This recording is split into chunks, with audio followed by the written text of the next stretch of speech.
Hey, what's up, everybody? Happy Friday. It's the Friday wrap up here on Montero on Boxing. Hope you guys have had a fantastic week and you enjoyed that Tuesday boxing, that special treat that we got from the monster, Naoya Inoue, there in Tokyo, Japan. And you're geared up for a fun card tomorrow night that Showtime is putting on with two prospects putting their O's on the line against each other. Michelle Rivera going up against Frank Martin. That should be a lot of fun. That's a pretty solid card there, like a year-end card from TGB Promotions and PBC, keeping some of the prospects busy. In the meantime, not a whole lot going on. This will be the last Friday wrap-up of the year, right? A lot of people, a lot of podcasts are not even putting out material right now. So I hope you guys appreciate that I'm trying to put out a few shows here and there. But I thought it'd be fun to look at some end of year stuff, best of kind of stuff. And I really wanted to take a look at the different platforms in boxing, particularly here in the United States, and just get you guys' thoughts. And of course, I'll give you mine. So I wanted to share real quick. By the way, I got a beer because you know what? It's Friday. I'm not really training right now, so I can have one. This is a German beer. I can't even pronounce it, which that means it's got to be good, right? So cheers, guys. You know, crack a beer. It's 5 o'clock. You know, wherever you're at, I don't care where you're at. Crack a beer. It's Friday. Have a little fun. Yeah, that's about it. How are you guys doing? How's everybody doing out there? You gearing up for the holidays? Are you excited? Is it good? What's up? Tell me. Get in the chat. Get in the chat. Get on the phone, by the way, too. I got the phone lines open if you guys want to talk. I'm not going to run super duper long. I may take a few calls. I may not. It depends. But definitely get on the chat. Smash that like button while you're at it. Make sure you share the video. Pay the fee, right? As I say. All right. Let's see. Yeah. Oh, actually, I think the phone lines dropped. Well, okay. No, actually, it shows on my end that we're good. So anyway, let me share my screen, guys. I want to show you something. I've been meaning to show this poll that I posted, but I just keep forgetting. So I did one of my polls on Twitter. You know, I love my polls. I did this actually, a couple weeks ago almost. And I asked you guys, as 2022 comes to a close, which major promotional company had the best year in your opinion? Who had the biggest events, the most meaningful fights, the most consistent schedule, the biggest global impact, yada, yada, yada, right? All those things mixed into one overall, who had the best year. And I asked, I gave 4 options: Premier Boxing Champions, Matchroom Boxing, Top Rank, or somebody else. And we got, let's see, over 6,000 votes. So this was a pretty good poll. I got a pretty good response on this one. Some polls are hit or miss. This one did pretty well. Over 70% of you said Matchroom. And I have a global following. I mean, most of my following, I would say, is in North America, maybe about half, just over half. But I have a very, very global following on my Twitter and on my YouTube especially. So I feel that the responses that I get in my polls really give a good indication of the global fan base, you know, at least in the English speaking world, right? Let's be fair on that. And then people in different parts of the world that, you know, maybe it's a different language, there is their native tongue, but they do understand English because obviously my Twitter is in English and my show here on YouTube is in English. So the English speaking world, but the world at large, I feel that my polls and stuff like that really give a good indication of what the global feel is. Over 70% of you said Matchroom Boxing. About 15% almost said Top Rank. About 10%, almost 11% said somebody else. And about 3.5% said PBC. I think those are fair responses. And I got a bunch of responses in terms of, you know, somebody else, right? You guys gave me your thoughts on that. And some of you guys are just trolling and having a little fun. I think a couple of you guys said Triller. A couple of you guys said BLK Prime. You're having a little fun. Pretty much, though, unanimously, you guys went with Matchroom. And I think, so obviously here in the United States anyway, and actually most parts of the world, Matchroom is synonymous with DAZN, right? This year they launched in a bunch of other countries, including the UK. Although a couple of their fights, interestingly enough, Anthony Joshua fights went to other networks. But for the most part, okay, Matchroom is DAZN. And of course, PBC here in the United States, that is on Fox and Showtime. And increasingly more so on Showtime and less on Fox. And the big fights are going to pay-per-view. More on that in a second. And Top Rank, of course, is synonymous with ESPN. So those are the big three, as we say. Those are, and not even just in America, I would say globally, those are the big three. When you look at who represents the most fighters and the most championship elite level fighters, it's those three platforms, right? So, honestly, this is a global question. This isn't just for American fight fans. I feel this is fair to open up to fans from all over the world. So for instance, I mean, Naoya Inoue just fought, right? Pound for pound. By the way, he smashed Paul Butler as we thought he would. Paul Butler put up a very brave effort, but was mostly defensive. Inoue gets the late stoppage, completely unifies Bantam 118, and immediately says, I'm moving up to 122. So this guy's about to go to his, fourth division now and start to conquer that in 2023. If you don't have him in your top three pound for pound, you do not know the sport of boxing. You do not know what you're watching. So stop calling yourself a fan because you just don't know what you're watching. Whether you have him number one, number two, number three, whatever, you need to have Inoue toward the top of your pound for pound list. But I bring that fight up specifically, not just because it happened this week, right? But because here in the States, boom, I can pull it up on my ESPN Plus app Tuesday morning. And here on the East Coast, we bitch about fight cards going really, really late here on the East Coast.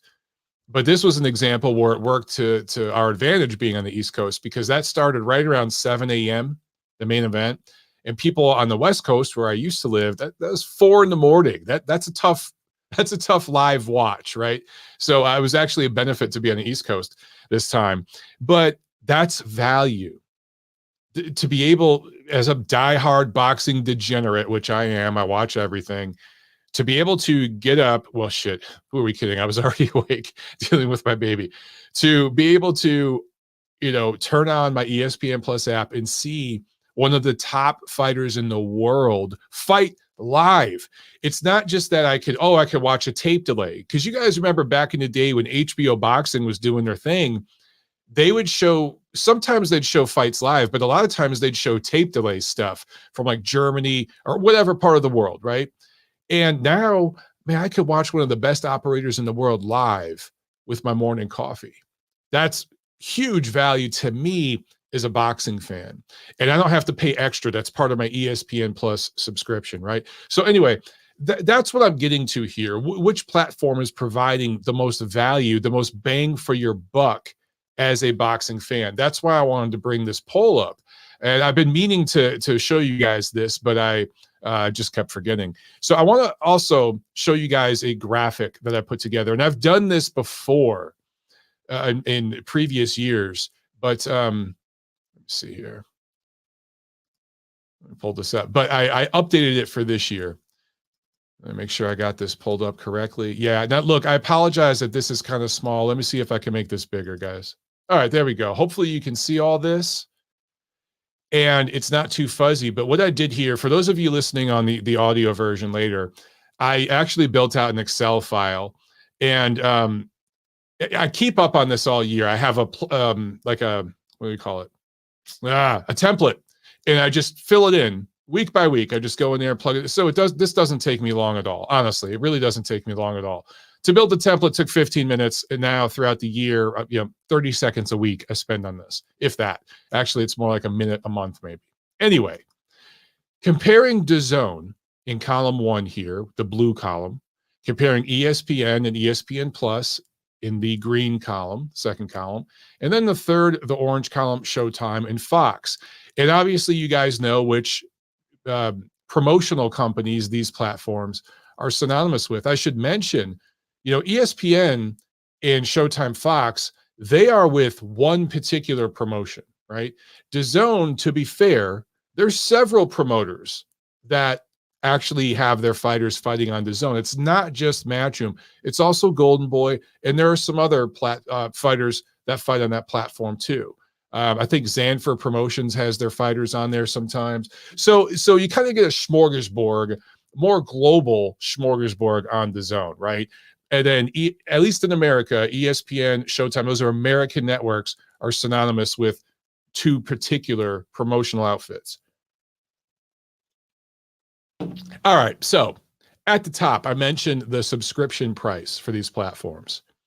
And this is where Showtime slash Fox slash PBC is providing the best value because, and if my subscription prices are off, guys, please correct me. But as best as I can figure, DAZN, obviously, they bumped up the price to $1.50 a year. So I put that in there. ESPN, ESPN Plus. Now you pay for the ESPN Plus app, which is $100 per year, but technically you're also paying for ESPN. And there's like 5,000 ESPNs now, right? There's ESPN2, ESPN3. All of that is part of your cable package. So I've tried to do research on this and figure out how much from your cable package is paying for ESPN. And I found $9 a month. Now, maybe it's less than that. I don't know. Maybe my market, it's more expensive than most markets, but as best as I can figure, about $9 of your cable bill a month on most packages. If you get like the sports package, which a lot of you guys do, if you're watching this show, about $9 of that is paying for the ESPN package. Then you pay for the ESPN Plus app. So that's about $208 as I can figure it. Let's just round it off to $200 a year for the ESPN package. Okay. And then over with Showtime Fox, obviously you get Fox for free. That's one of the just regular networks that you get. Just turn on your TV, boom, you got Fox. But Showtime is premium cable. You pay for that. Best I can figure, it's about $11 a month. So $130, let's call it, for Showtime. So just to get the actual subscription, PBC is the best value, right? At least it barely beats out DAZN, though. I do have to say. Although you can make the argument, well, with Showtime and Fox, you get all this other programming that's non-boxing related. DAZN is pretty much it's a sports app, and pretty much in America, at least in most countries, it's just boxing, right? Or primarily boxing. ESPN, obviously, there's this whole like catalog of material that you can view, but it's sports related. Okay, so we got that out of the way. Then from there, I break down, you'll see like 3 lines making 4 sections of each column. That is each quarter of the year. So quarter 1, quarter 2, quarter 3, quarter 4. And I put on here, I mentioned what I thought were the best fights of the quarter provided by that platform. Hopefully I didn't miss any. You guys can argue which are the better fights and all that good stuff, but I put down here which were the best that platform provided during that quarter, right? So I'm not even going to go over all these. You guys can see it right now. And those of you listening on the audio, I'll post this on my social media. I'll post this on my Twitter or whatever, so you guys can check out this graphic. I've done it before. But one thing I did mention on this is if there was an additional, losing my voice already. If there was an additional cost for a pay-per-view. Now, this year, ESPN technically only did one pay-per-view, and that was when Tyson Fury fought Dillian White back on April 23rd. They charged $70 for that. That was a hard sell. That pay-per-view bombed here in the United States, but that was it, right? Now, DAZN, you had 2 pay-per-views. It was both of Canelo's fights. His fight against Bivol, his fight against Golovkin. It was 60 and 65. Boom, I added that in the price. Now, this is where it gets tough for PBC, because you guys can see right here, they did at least one, sometimes a couple pay-per-views a quarter. Look at the price. I mean, Ortiz versus Martin right there on New Year's Day. Remember that? And then Thurman Barrios. Oh my God, that's cringeworthy. That was pay-per-view. Spence Ugas, Gervonta Davis versus Raleigh Romero. Ooh, that hurts. Ruiz Ortiz, that was pay-per-view. Wilder Helenius, oh, that's rough. Paul versus Silva, Jake Paul. I'm including that in there because that's part of the Showtime package. It's part of the Showtime platform. So you add all that up, go to the bottom, and you see it's pretty clear in terms of price. DAZN / Matchroom Golden Boy, $275. Okay. ESPN / Top Rank, $278. So those two are pretty close to each other in terms of price. And then Showtime Fox / PBC, over $600. So it's more than twice the cost of the other platforms. In fact, being a PBC fan and a supporter of PBC boxing, you will spend more money than you would spend on these other two platforms combined. Think about that for a second. Now we can talk about the quality of fights that you're getting. And I can go up and down this list. You guys can do that too. And listen, as far as the quality of fights, I don't know that Top Rank had a great year, because I'm looking at some of these fights and I'm thinking Tyson Fury didn't necessarily have a great year, right? Lomachenko only fought once, and we know why. We understand why.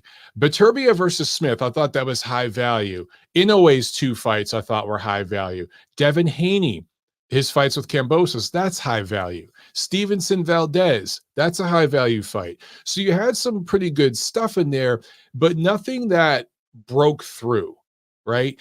You had the only star fighter I think they have right now is Tyson Fury. And both of his fights were lackluster because of the level of opposition. No disrespect to the opponents, but it's not the fights that people wanted, right? But for die-hard boxing fans who know who Naoya Inoue is, who want to see a fight like Shakur Stevenson and Oscar Valdez, who want to see undisputed, Haney versus Kambosos, who were interested in Joe Smith fighting Artur Beterbiev because that was the unification, that kind of stuff. ESPN had a solid year. The best thing ESPN did this year is they had their prospects fight often. Their Olympians and those guys, they fought a lot and they got airtime. That's the best thing they did this year. They made some good moves and set things up for, I think, a big 2023. Now, over at DAZN / Matchroom / Golden Boy / Canelo Promotions, all that, I think the biggest events of the year were over there. Canelo Bivol turned out to be a breakthrough. I hate to say breakthrough performance because we already knew Bivol's quality going in, but it was on the big stage. It really was a breakthrough performance. And seeing Canelo lose after his domination over the last few years, and he was rated pound for pound #1 at the time, that was a big deal. But then Canelo Golovkin 3, that was a big fight. But then you guys, look, man, we got Estrada Chocolatito 3. That was a big one for hardcore boxing fans, right? Chocolatito fighting Martinez, that was a pretty good fight. Bam Rodriguez had a breakout year. I think he's the breakthrough fighter of the year. He fought exclusively on DAZN. Dimitri Bivol is going to be the fighter of the year. He fought exclusively on DAZN. Alexander Usyk is probably going to be the runner-up for fighter of the year. He fought on DAZN. So when you're seeing, all those guys, the stars, Canelo and Anthony Joshua are the 2 biggest stars. They fought on DAZN. Gennady Golovkin fought twice on DAZN. He's a top 5, globally speaking, a top 5 boxing star. So the biggest events, the biggest stars primarily fought on DAZN this year. I think they've clearly provided the best value to boxing fans in 2022. If we go over to Showtime, Fox, PBC, what was their biggest event this year? Honestly, was it Wilder versus Helenius? Was that their biggest event this year? Was it Jake Paul versus Anderson? Well, that's not PBC. So, but it is Showtime. Honestly, though, was it Jake Paul versus Anderson Silva? Was that their biggest event? Was it Davis Romero? I mean, to me, none of those are like breakthrough kind of events that got the world talking and that are building to something bigger. Um, they had some important fights. I think overall, PBC's best fight was Charlo versus Castano too, because that was for undisputed at junior middleweight. So for me, that was their best fight. Also, I like Fulton versus Roman. I thought that was a good fight. Fundora versus Lubin. That's still my fight of the year. You may not like that one. You may have it number 2, number 3, but you have to admit that's in the top 2 or 3 fights of the year. Erickson Lubin, Sebastian Fundora, fantastic fight. That was on PBC, so you have to give them that. But how many fights do I have listed here for them? I have, I don't know, 1, 2, 3, 4, 5, 6, 7, 8, 9, 10, 12, 13. I think I have about 18 fights up here, and 9 of them were on pay-per-view. So like half of the fights that I have up here for the, I'm sorry, 1, 2, 3, 4, 5, 7. I'm sorry. So almost half, 7 of 18. Almost half of the fights that are worth note that PBC, Showtime, Fox had this year were pay-per-view. That is not a sustainable business plan. And I'm not saying this to beat up on PBC. I get accused of that a lot. I'm just showing you guys facts and data and numbers. This isn't hate. This is just showing you information. And clearly, look, if it's worth it to you to pay over $600 for that level of programming, okay, great. That is your right as a consumer. But I would argue that you could spend less than that on these other 2 platforms and get substantially more volume of material, but also better material, better programming. So you get more programming and higher quality programming, and it's cheaper, spread across 2 different platforms, 3 major promotions than you're getting over with PBC. And this isn't the first year that I've broken out graphics like this showing the great difference in value that you're getting from these platforms. So as an American boxing fan, I bring this up because PBC is the biggest American boxing platform. They represent the most American boxers, and they are still on traditional quote unquote network TV with their deal with Fox, even though they really don't have a lot of programming on Fox. On paper, technically, they're still on quote unquote program TV. They're not on an app, right? And that's supposed to mean something. Well, they're not, that business model will not sustain in the current marketplace. It just can't, and it won't. So it's concerning, and I think it's worth bringing up, which is why I did. Okay, let's take that down. Let's get to a couple comments here. I want to get your guys' thoughts on this, because I'll tweet this out because I did it last year and I think the year before, and of course I got the responses from the unpaid interns. Oh my God, this is just hate. This guy's a hater. But really, I'm just showing how you guys are kind of screwing yourselves in the end. And you're doing what Dana White said with the going out of business sale every single promotion. All right. We have a super chat from my man, Papa Chubby. Thank you so much, brother. It says, our generation has been blessed to include Naoya Inoue.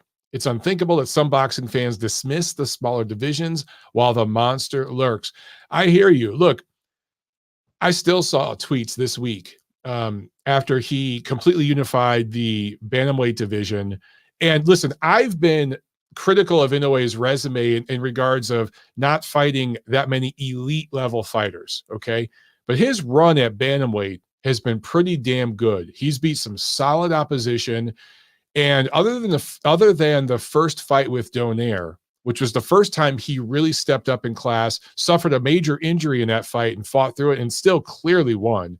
But other than that, he has been absolutely dominant and outclassed every opponent he's fought at 118, which is his 3rd division. That's special. That's special. And his path to undisputed at bantamweight has not been that easy. He's had to go through some high-level opposition. So I think he's clearly one of the best fighters in the world.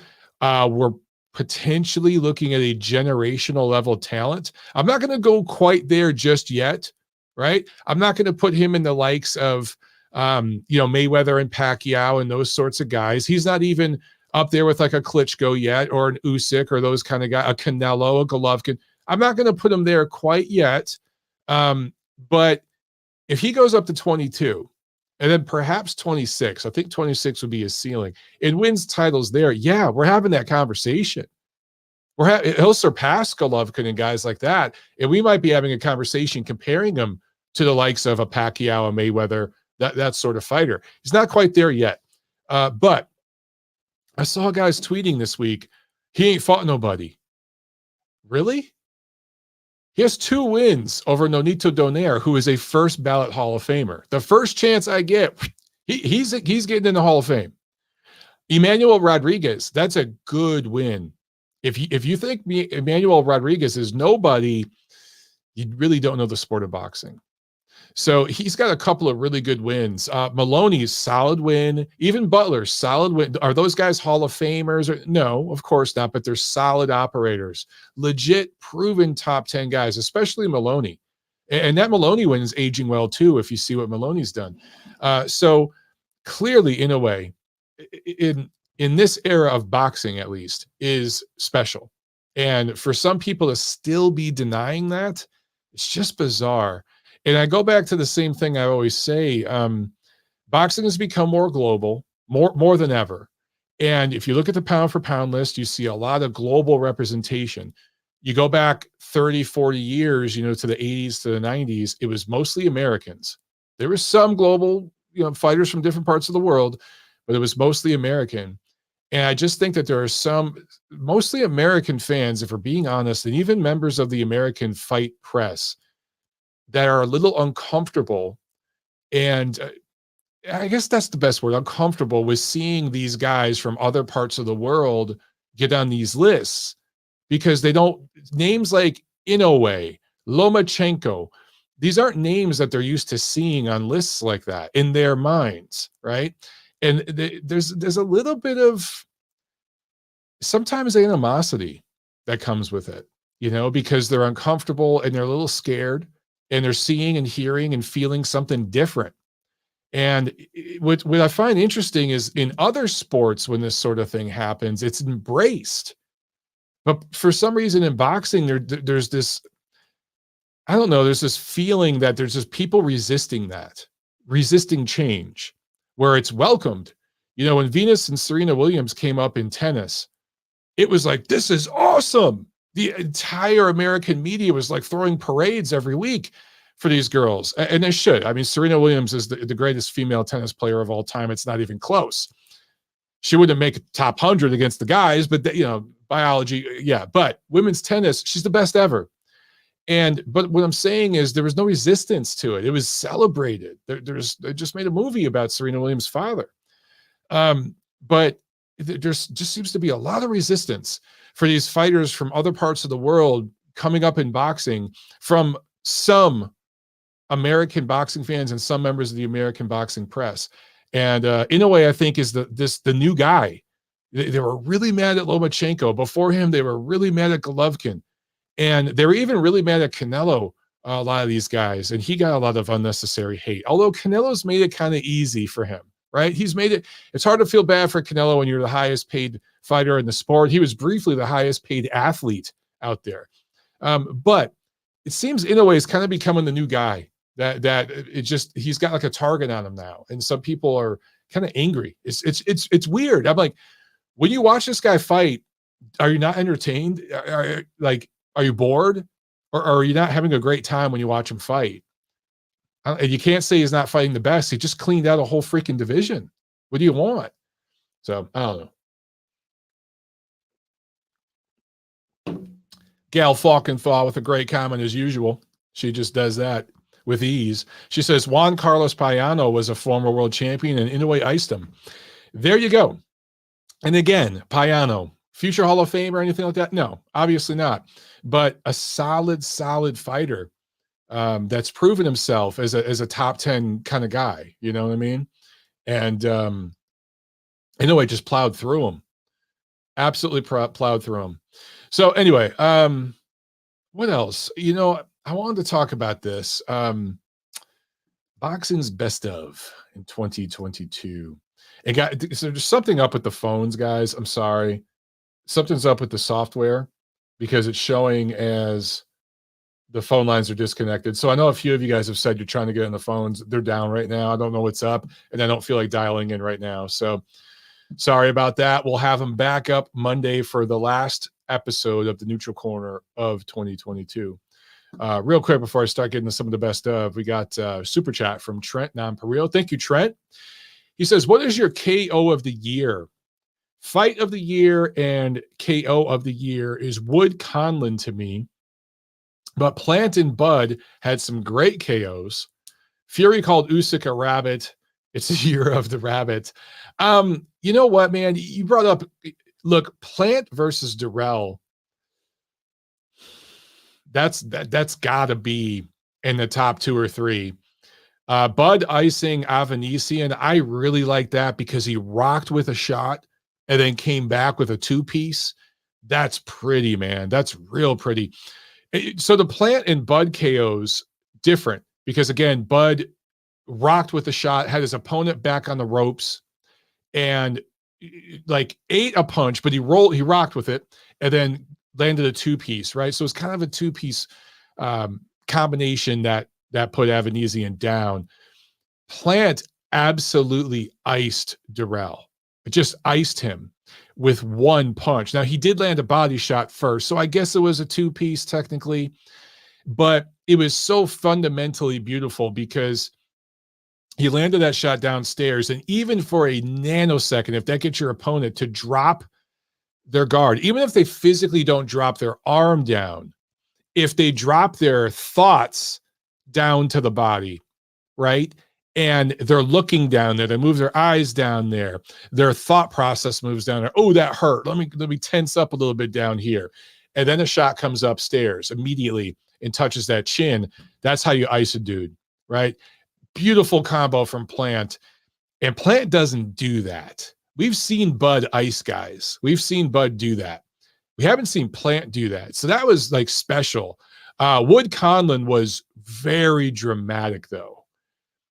Best crowd atmosphere of the 3 fights that were those 3 knockouts you mentioned. Trent, I think you mentioned the top 3 candidates. I really do. Although Fury and White, I think, deserves consideration. I think Wilder Hellenius, as crazy as just to piss some of you off, that deserves consideration. Technically, it was a 1-punch knockout. So there are other fights, the other knockouts that we can mention. But Wood Conlon, the come from behind nature of it and the drama of it, he basically needed that to win the fight. He was losing that fight, right?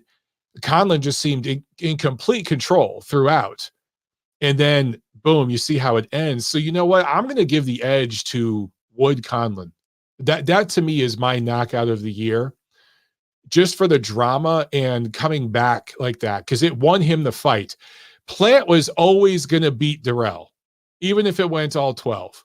Bud was always going to beat Avanesian, even if it went all 12. Wood was losing to Conlon, and that knockout won the fight for him. And he put dude pretty much through the ropes. To Conlon's credit, by the way, he came right back and got in the ring. Made no excuses, got right back in there. I love that. So I'm going to say Wood Conlon. Fight of the year, I still give the edge to Fundora Lubin. I love that fight. And 2 young guys going at it like that, you really don't see that a lot on that platform. And they did there, and they got a great result. And for Lubin, I don't think it hurt his career at all because fans loved that fight. For Fundora, of course, it catapulted him to a new level. Got another super chat right here from Will, the degenerate boxing fan Lynch. He says, so in your opinion, based on what you know about the current boxing landscape, do you think that we will see an undisputed heavyweight champion in this era? Thoughts on that? The 3 organizations all ordered fights. Great point, brother. Great point. Thank you for the super chat. So, two questions here, okay? Or two, there's two pieces of this. How about that? I think Fury Usyk happens. I do. I think it happens next year. I really, really do. However, I don't know if it's going to be for all four belts. I don't know, because the WBC might do some funny business with the Wilder Ruiz fight. I'm trying to think, when's the last time Fury fought a WBC mandatory? The WBA can always do something crazy. They've got 8,000 champions. So it wouldn't blow my mind to see Fury get stripped or Usyk get stripped of a belt for them to make their fight. Even the IBF with Hrgovic and that whole thing. Any one of those belts could be stripped by the time those two fight, because Fury now is saying there's an injury, blah, blah, blah. I don't think the fight's going to happen early in the year. It's probably going to be like in the summer or something. It might be one of those summer Saudi Arabia fights. And by the time it happens, it might only be for 3 of the belts. My question to you, brother, is, does that devalue the fight in any way to you? Because for me, I don't give a shit about the belts. The winner of that fight is the undisputed heavyweight champion. I don't give a shit what the sanctioning bodies say. That's how I feel. But I don't know how you guys feel about that. But I do think they'll fight. I just don't know if it'll be for all 4 belts, because the sanctioning bodies might pull some shit. They definitely, they're known to do that. I will say this. At welterweight, okay, and this just shows you different promotional outfits have different levels of relationships with different sanctioning bodies. But the WBC and the WBA seem to be very, very friendly with premier boxing champions. And even the IBF, they are allowing certain things to happen with Errol Spence, and the way they're setting up their mandatories and everything. He seems to be able to hold on to these belts. And I do think, obviously, Spence and Crawford are going to fight in the first half of 2023. Fox pay-per-view. You heard it here first. You don't need sources to know that, right? We know that's going to happen in Vegas, blah, blah, blah. But I actually think that will be for all 4 belts, because a huge part of the marketing for that fight is undisputed, right? They're going to market that hardcore, because neither one of those fighters are big stars, and they don't really sell on pay-per-view that much. Spence more than Crawford, but not by that much. So they're going to kind of, you can already see, I might even end up doing a video on this, but it'd be an hour long to show you the level of manipulation that has occurred in the welterweight division with those sanctioning bodies, all 3 of them. The WBO has kind of just done their thing and been consistent with Crawford, but the other ones, there's been some ratings shenanigans and some mandatory shenanigans and interim belt shenanigans and all that kind of stuff that are going to allow for undisputed when those 2 fight. But the same rules are not being applied at heavyweight, especially with Usyk. The situation with the IBF and Usyk and Filip Hrgovic, that whole thing going on there, you compare that to what Errol Spence has done with the IBF at 147, and there are some stark contrasts. So, long answer to your question. Again, I think we're going to get the 2 top heavyweights in the ring next year. I don't know if it's going to be for all 4 belts. Don't know about that. And then Will also adds, 2022 had a ton of amazing fights. We had some great fights, man. Look, every single year we get great fights in this sport.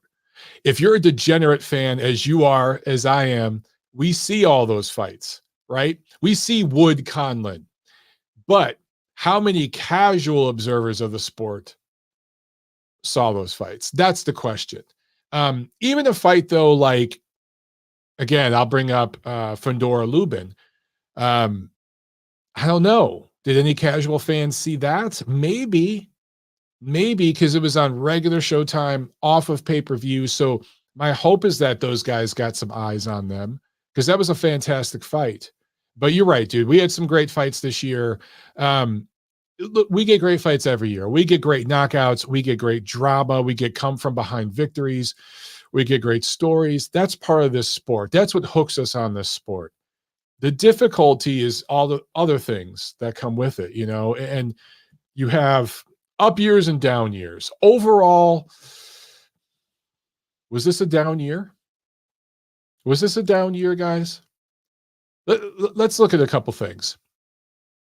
We could have, on paper, everything was lined up where we could have had undisputed heavyweight and undisputed welterweight champions. Now, look, we got undisputed junior middleweight.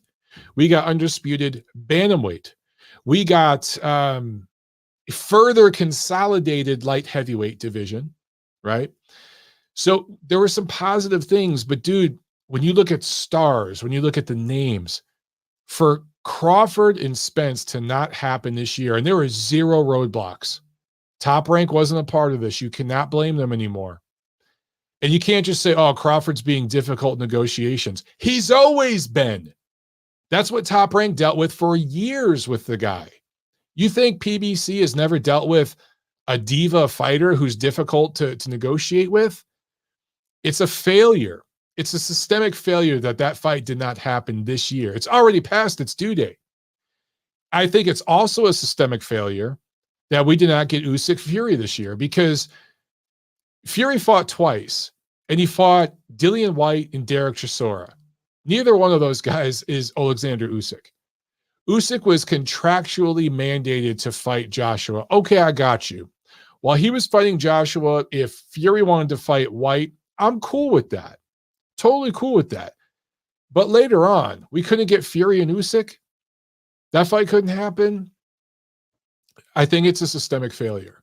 And we had a few of those this year. A few of those failures, right? So overall, I don't know what to call this year. With all the pay-per-views on PBC, Gervonta Davis fought, once? And it was on pay-per-view against a journeyman-level fighter. No disrespect, but Rolly Romero is not a top 10 fighter. Never has been, never will be. He's a journeyman. It's okay. It's not a crime, but he's a journeyman-level fighter. That headlined a pay-per-view, and that thing tanked. No pun intended. They didn't release the numbers, right? The biggest selling pay-per-view PBC had this year was Jake Paul, a YouTuber. So there's a massive systemic failure with that platform this year. And Ryan Garcia, Virgil Ortiz, those guys, I think Ryan Garcia actually fought twice, but he didn't fight the guys who wanted to see him fight, right? Teofimo Lopez didn't necessarily have a really bright year. Ryan Garcia, Virgil Ortiz, Gervonta Davis, these young guys really didn't have big years. Devin Haney did. He won undisputed. I forgot to mention it earlier. We got undisputed at lightweight. He got undisputed, didn't necessarily entertain our pants off, and he fought over in Australia, but he did what he had to do, and he became an undisputed champion. So he had a great year, and he deserves credit for that. But these other young guns, lackluster year, bro. So I don't know, man. Some good fights this year, but overall, I don't know if I want to call it a down year, but it certainly wasn't an up year. It was almost like a stagnant, kick the can down the road year. That's how it felt to me. And I should also mention the two biggest stars in the sport, Canelo Alvarez and Anthony Joshua, both lost this year. Sometimes that's a good thing when it's an upset special. I think in the case of Canelo Bivol, that was kind of a good thing. But Bivol is never going to be a star. So, but in the case of Joshua Usyk, we already saw that once. We didn't necessarily need to see it again. And Usyk just beat Joshua again. So now one of the biggest stars in the sport is completely kind of like floating, treading water right now. That's not necessarily good for the business, right?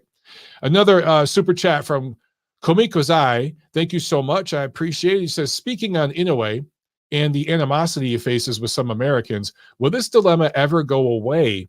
Like you said, boxing is more global than ever. Salute. Great question, man. Great question.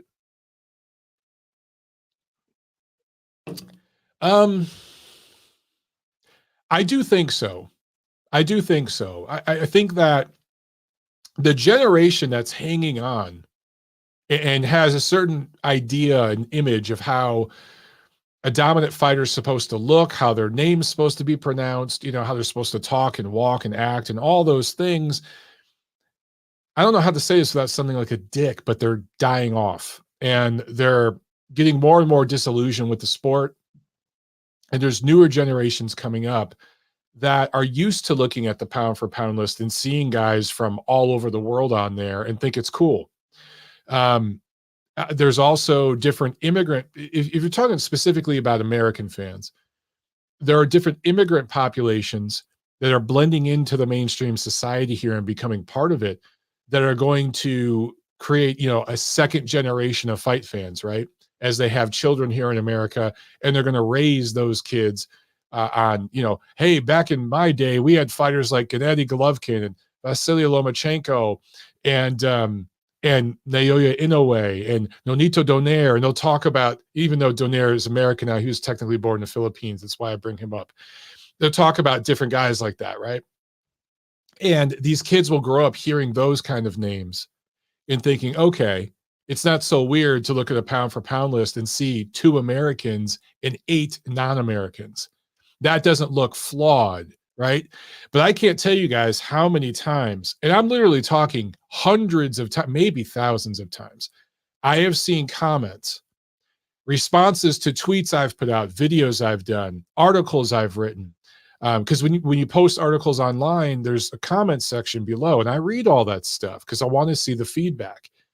And I can't tell you how many times I've seen things like, oh my God, this pound for pound list only has 2 Americans. This is biased. This is prejudice. This is whatever word you want to throw in there.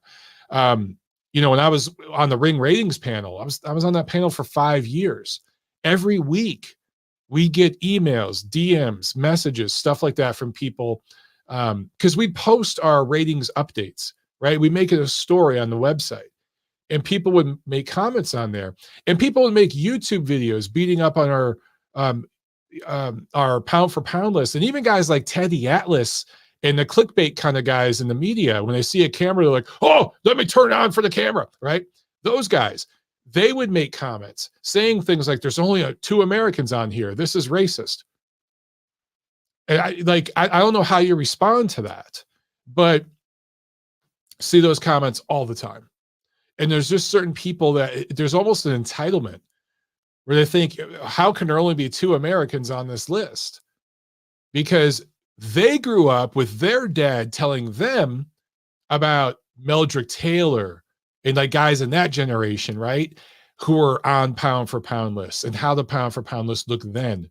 So they have that in their brain still. I don't know. And they haven't been able to like wake up and smell the coffee. A couple of you guys have mentioned that Dillian White was Tyson Fury's WBC mandatory. Okay. All right. So thank you for bringing that up. So to my point I was making a minute ago, Fury taking care of his mandatory while Usyk was negotiating and ultimately ended up fighting again Anthony Joshua. That makes sense. That's cool. But why couldn't we get Fury and Usyk after that? And honestly, if we got a 2-fight deal with those guys and we had to see a rematch next spring, would that be so bad? It'd be for undisputed. I don't think it'd be that bad. So they couldn't make that happen. To me, again, that is a failure. And we've had several of those this year. And I need to be fair across the board. If Spence and Crawford not being made is a failure, then so is Fury Usyk not being made. The only difference, I will add the caveat, Spence and Crawford have been in the same division fighting each other with all the belts for a while now, right? We've wanted to see that fight for years. Fury and Usyk is like a new thing. So Fury and Usyk, the due date we haven't hit it yet. We kind of have with Crawford and Spence. So that's the only nuance I'd add. Will, with another super chat, thank you so much. He said, I would watch that hour-long video. All right, dude, maybe we'll do that. You know what? Maybe when I get some sleep and my baby is at least 3 months old and stuff, we can walk through it. And we could talk about how the WBA, the IBF, the WBC, certain fighters have moved up in the ratings, certain fighters have not. Some fighters out of nowhere, like Keith Thurman jumping to number 1 with the WBC, that happened simultaneously while we were being told, and Steven Espinosa's gone hard at me, guys like me, I'm not the only one, on Twitter trying to convince us that they were going balls deep trying to get Spence and Crawford made, right? And they had allies in the media posting articles saying, per sources, this fight's done. It was all bullshit. Because if you're doing that, why would you work with Suleiman to bump Thurman, of all people, to number 1 at the WBC? Why Thurman? Because it's in-house. Because he's the only welterweight name, quote unquote, that you promote, that Spence hasn't fought yet. Clearly, they had a plan.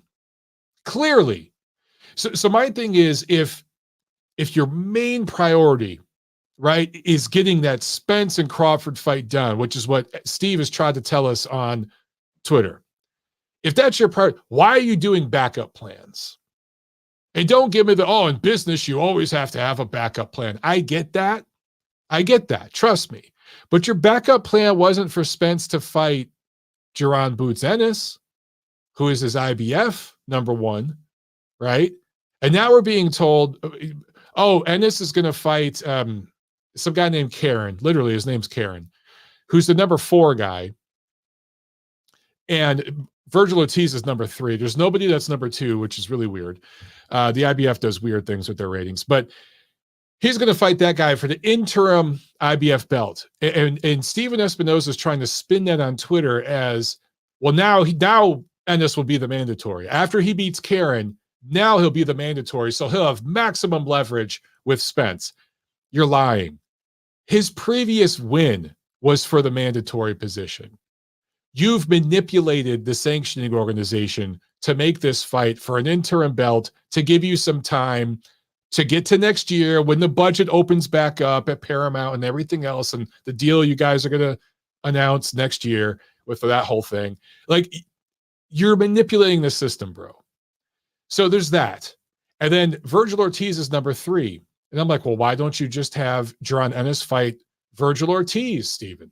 Because he's 3, Karen's 4. 3's higher than 4, last time I checked. Oh, we can't, because Virgil's fighting over with another sanctioning organization for one of their interim belts. You think that wasn't part of the negotiation, guys? You think these dudes aren't all working together to rig this shit? To like form it the way they want it to be. By the way, what platform is the guy that Virgil Ortiz is going to fight? What platform does he fight for? Premier Boxing Champions, right? Stanley Onis, right? And he's getting 75% of that deal. And Ortiz is getting 25%. So like this whole thing, what they were really negotiating all summer while sources was telling you a particular fight was done, smokescreen.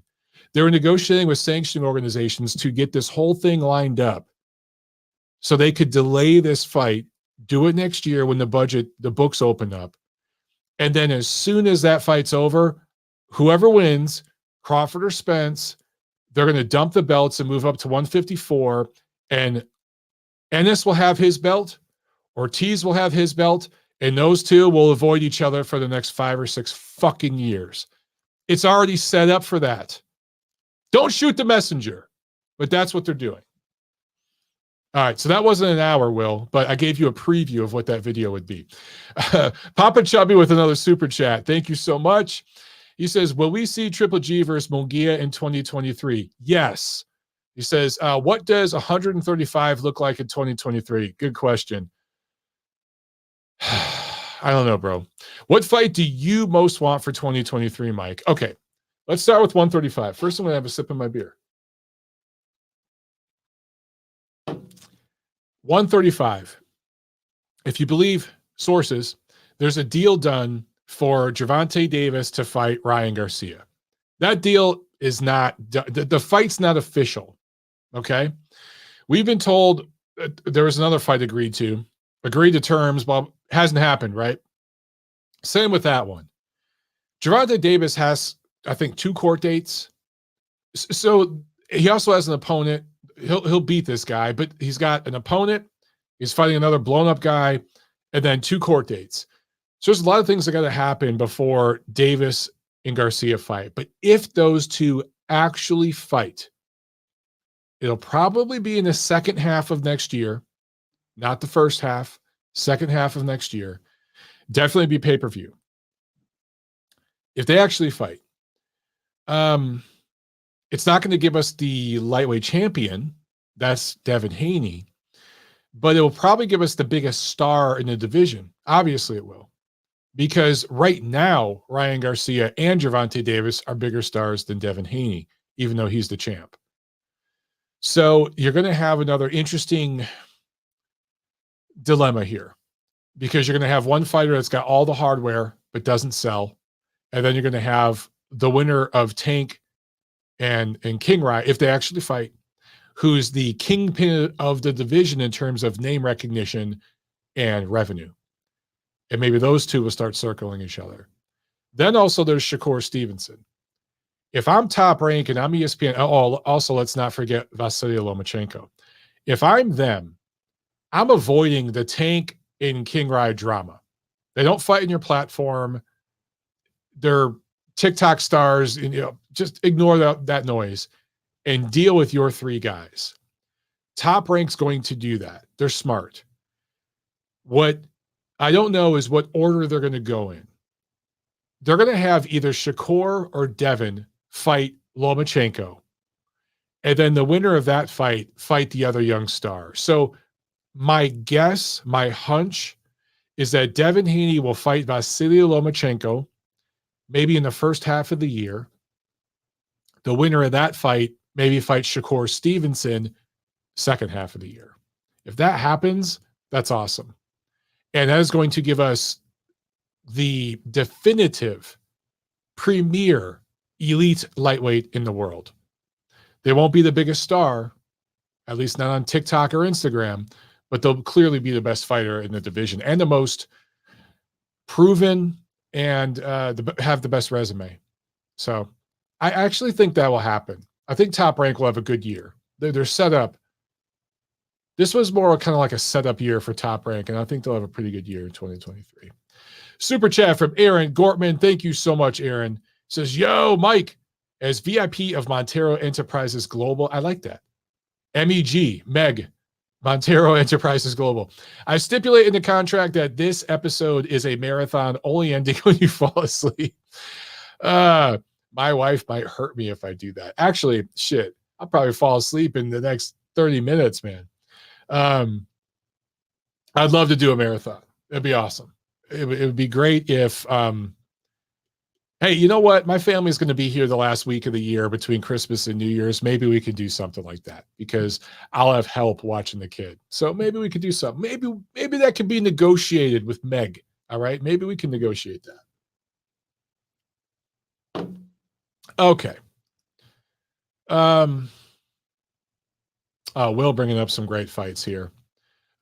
Will's bringing up Kenshiro versus Kawaguchi. Great fight. It was on my graphic that I shared earlier. Ruguru versus Zepeda. Actually, great fight, but that wasn't on my graphic because it wasn't on one of the big 3 platforms. That's also a new problem. So I'm so glad you brought that up, Will, because it shows we had some great fights, particularly in the fourth quarter. Some of the best fights we had in this quarter were not on a regular platform. Crawford fought on a platform that no boxing fan knows of, right? Until very recently, right? BOK Prime wasn't a thing 3 months ago. Ruguru and Zepeda, they didn't fight on regular network TV. That was a Marv Nation promotion. And I like Marv Nation, but that wasn't on DAZN, ESPN, nothing like that. So some of the biggest fights we had, particularly recently, toward the end of the year, were not even like on a regular platform. They were like on an obscure kind of second tier platform. That's a problem. More platforms is a problem. So great point, but it brings up another problem that we're facing right now. All right. Am I caught up on super chats? I think so. I think Gail agrees with me. She says it's going to be Haney versus Loma. Winner fights Shakur. Vegas odds makers already have Haney Loma odds posted. Yeah, I mean, that makes the most sense, right, Gail? I think that makes the most sense for Top Rank, because if Haney wins, then you got the Haney Shakur fight. That's great. If Loma wins, they maybe prefer that, because Loma's a bigger name, and Loma versus Shakur Stevenson doesn't have like a signature opponent quite yet. I guess Haney doesn't either. But I think Top Rank realizes that Shakur might be that generational talent. I think they see more upside with Shakur than they do with Devin Haney. And he's probably more marketable as well. So that's who they want to come out as the winner of that little, series of fights. Gene brings up Okoli versus Opataya. Yep. That'd be good. Gene brings up Estrada versus Ioka. Yep.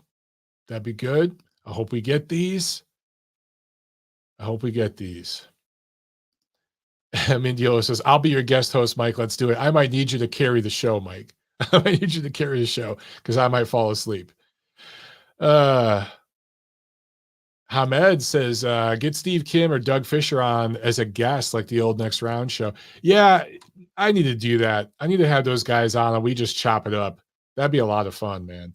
Get the crew back together. I always thought we were like the three of us were like the best crew ever, and I've got a lot of feedback about that with Steve's jokes, and Doug's like the polished, consummate professional that can also kill you with shit talk.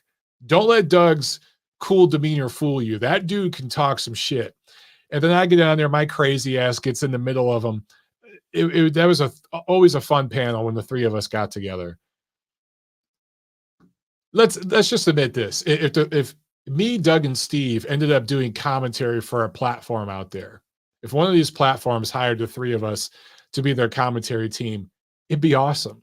It'd be the best commentary team in the biz. And Hamed adds, Ken Miller and David Smith were also good on UCN. Yes, they were. And I've lost touch with Ken.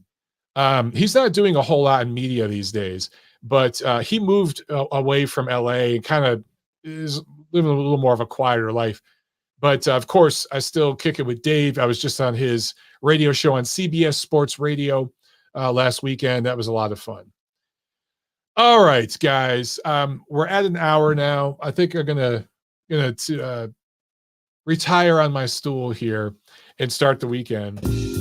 We will do TNC, the last TNC of the year, Monday, and any of the year-end stuff that I didn't go over today. We talked about KO of the year, fight of the year, my fighter of the year, my breakthrough fighter of the year. We talked about that stuff here. But if there's any more like year-end awards you guys want to discuss and stuff like that, we'll do it Monday on the Neutral Corner. All right, guys, have a wonderful weekend. Enjoy it. I'll see you Monday. See you at the fights. Love you guys. Peace.